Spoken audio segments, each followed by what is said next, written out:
For real, like, you the reason why I got rich. Nah, for real, you the reason why I am where I am. You know, a lot of the times, motherfuckers, they gonna fucking hate on you whenever you really outworking them for real, bro. And they ain't gonna admit that shit, bro. But shit, hey, nigga, we too elite. We on a higher level, bro. And shit, and that's why y'all gotta get on the higher level, man. Welcome back to my channel, bro. As y'all seen by the title, well, as y'all seen by the previous clip, y'all already know what we're gonna be talking about. Camera is currently charging, so we don't have the microphone right now. But just wanted to come on here and give y'all a few words, man, and a little bit of words of advice and shit like that. So if y'all new to my channel, welcome back. Make sure y'all tune in. Don't worry about this. It's none of y'all business. But happy Memorial Day to all the people out there. Just because it's Memorial Day, bro, don't mean we need to be slacking, you feel me? We still need to be locked in. Still need to be doing what we supposed to be doing and shit. So, yeah, right now it's raining outside. It's gonna probably stop in like a few minutes. This phone is not charging. So, yeah, man, make sure y'all go ahead and subscribe and tune in for this full video. Basically, getting to the point, man, y'all know, shit, niggas don't work no more, obviously. But a lot of people don't talk about the transition and process that you gotta go through in order to, you know, fund your businesses or, you know, just get your shit popping. So, in today's video, this is what I'm pretty much gonna be talking to y'all about. If y'all didn't go tune in and check out my last videos, man, make sure y'all go tune in to that. Cause, hell yeah, man, we on the road to riches, straight up. I'm really trying to see something real quick with my AI, so y'all just give me a minute. Y'all can either fast forward through the video or y'all can sit here and wait. I gotta see if I can refresh my conversation. See if it's gonna be on there.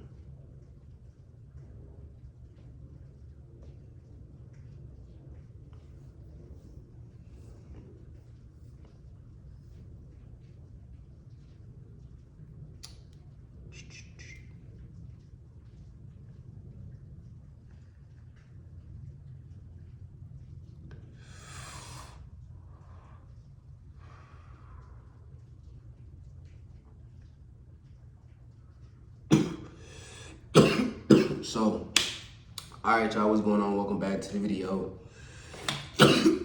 Damn. Hold on, y'all. My shit's tripping. So what's going on, y'all? Welcome back to the video, man. I'm pretty sure y'all was probably curious on like where I was earlier, and I was actually at Dairy Queen. When I tell y'all, bro, the last time I worked a fast food job, bro, I think I was like 17, maybe 17, because I worked at Raising Cane's, then I worked at Little Caesars. So if y'all don't know, bro, a lot of people don't tell y'all the ins and outs and the pros and cons and the behind the scenes behind, you know, becoming an entrepreneur, bro, and really starting. You know, a lot of people think that you can just go into the game with anything and just get rich. And I'm gonna tell y'all, bro, the truth is, bro, you can't. You know what I'm saying? You gotta always start from somewhere, man. And what I would call it, I would just call it an investment tool, or I would call it a foundation. So pretty much, you wanna build a firm foundation to build off of. So it just, same that has to do with anything else in life. Like, for example, if I was to play Minecraft, for example, right? I'm in survival mode. I gotta go find the items or tools I need to build my house. I gotta make sure the platform is sturdy, right? Firm, so it don't break down. So the goal in Minecraft that you wanna get out of it is being the best builder, right? Or just, you know, being able to prove to people that shit is possible, you feel me? Just put it that way, it's possible. So the same shit and same aspect you wanna get out with these jobs and shit. So if you're working towards something bigger and better, what do you have to do? Start from somewhere, right? And that's where a lot of people get stuck at, is starting. But I'm gonna tell you, bro, when you get in certain situations, when you're in certain situations sometimes, you gotta learn how to do certain shit that you don't wanna do sometimes. And that's why I titled this video what I titled it, you feel me? A lot of people let the thought get to them more. But if you let the outcome, if you let the results and think about the results get to you, then I feel like you would be more so into the mindset of, all right, yeah, fuck it, let's do it. So the realest side of entrepreneurship nobody talks about. We're gonna be reading a few things off of my iPad, of course. And we're gonna be going over the core concept pretty much first off, and that's having a leverage mindset. Now, I want y'all to understand that the biggest takeaway is going into a job and not getting nothing out of it. So you don't want to be one of those people, because then at that point you just an NPC, like I stated in the last video. What I'm about to read, some of y'all probably might be familiar with some of these things. Some of y'all probably might not. So if y'all are unfamiliar, let me know in the comments down below after this video.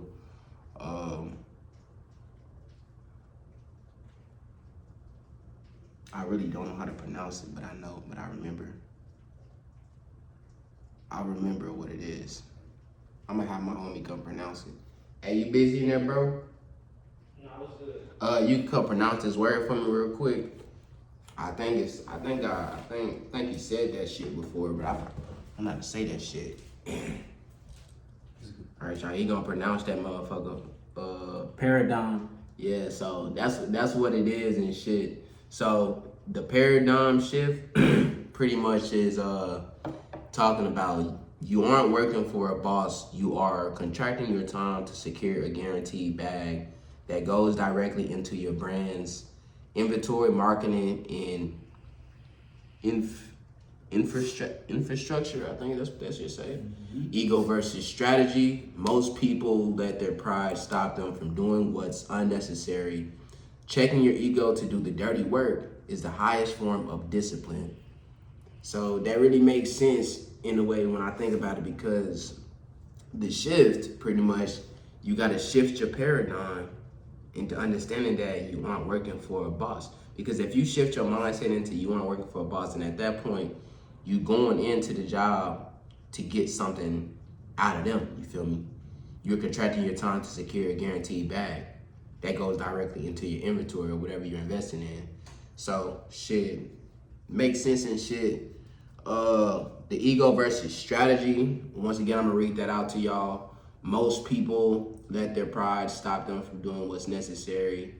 And checking your ego to do the dirty work is the highest form of discipline. So shit, while my homie here right now, shoot, I'm gonna just ask him what you think about that right there, like. Which one? The ego versus the strategy one? Yeah, how most people let their pride stop them from doing what's necessary. Okay. See, that's a good topic right there. See, this is what I get from it.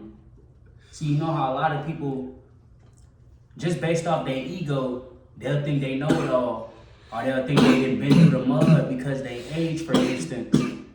When you look at it, it's all about what you're doing in your life. Because the same person that lived for 40 years probably don't even know what a person can learn in 1 year, because it's two different topics. Mm-hmm. Y'all see where I'm coming from? So it's like, the thing about ego, when it goes off of people letting, they pride stop them. See, it's deeper than just ego. You feel me? See, a lot of people, they got their ego, they wear their ego on their sleeve. Mm-hmm. It's because they can't just stay humble for just that 1 second. Just because you know stuff, or just because you live life longer, don't mean you know more than the other. Facts. So sometimes you just got to be smart on what you do, because people can use ego for weakness, and they can use it for strengths. And remember that weaknesses is pretty much the same shit as fear. You know what I'm saying? So if you feel like, or if you have a thought in your head that's telling you that you're scared to do something, then at that point you just setting yourself back and sabotaging yourself, or sabotaging the future you that you could become. Like, in this book on page 76, Manifest the 7 Steps to Living Your Best Life, it says, don't give up when faced with challenges. When we step outside our comfort zone, everything will be new, which means that inevitably we will be faced with some obstacles to overcome. Whether that's old, whether that's new, whether it's the reoccurring cycle. So we got to understand that going into a 9 to 5 to redo what you already did once isn't nothing bad. It just goes to show you that you're humble enough to go do something again to get to where you need to be. You know what I'm saying? So it's not really going backwards, but it's putting, or I wouldn't say putting, but I would say it's you working into a new transition of life, technically. You putting you first Facts. instead of them. So one of the most common characteristics of any successful individual is their ability and willingness to persist through the challenges. Go through it. I'm sure that every one of us can remember a time when we have buckled and given up at the first hurdle. Why do we do that? Because challenges trigger our insecurities and test our self-worth. Huh? It's facts. Facts. It's gonna test you. It's gonna test your self-worth. Everything's bro. a test. I swear. I promise you, everything's a test. Mhm. You waking up every day is a test. Facts. So when you go into that 9 to 5, remember, some things might be a test. It ain't what you want to do, it's what you gotta do. You feel me? So when you think about what you gotta do and you shift your mindset to what you want to do, you know the difference. Facts. So if a plan falls through, we worry that we are simply unlucky, right? We allow challenges to reinforce our limiting and subconscious beliefs that we are not worthy of having the things we desire most. So then what do? We run. Why? We run because our initiate tendency is to escape from things that make us feel bad, make us feel less of ourselves, make us feel like we're not much, like we're nothing. So if you want to maintain success, if you want to manifest successfully, you must resist the urge to give up and instead find an alternative way to move forward. Give up. For prime example, Alternative way. I decided to leave my job today, Facts. and I found an alternative way to leave it. Mm-hmm. It stormed, and I just didn't go in. But it's not because I was chasing a job. It was chasing me. Mm-hmm. See, that's where y'all gotta be. Y'all gotta start actually putting y'all foot on the pedal. Facts. Y'all don't want to work these jobs. I know y'all don't want to work these jobs. Hell no. But y'all got to. Because that's the only way y'all can get from here to here. Facts. You got to gain that leverage. You feel me? So it's doing shit that you don't want to do sometimes, even when it feels comfortable. Facts. To somebody average, working the job feels comfortable because that's what they can fall back on. But look, check this out. When they say you must resist the urge to give up and instead find an alternative way to move forward, Smart. It's crazy. you must resist the urge to give That's up why I love and instead find an alternative way to move forward. Y'all paid attention? Come up with solutions. Plan A, plan B, plan C, plan D, plan E. Don't stop just because something fails. You find an alternative way. That is how you keep on manifesting. Ooh. And it's crazy that he said that. Alternative way. See, being that you don't have that job. See, let's say you was working at a job for a year, right? And automatically you got fired. Find an alternative way to move forward. Facts. The same plan that you had with the first job that you had, just switch it over. Keep the same mindset. You just got a different location. Facts. Hey, he's speaking real shit. So I want y'all to understand and let me know in the comments if y'all understanding what we saying.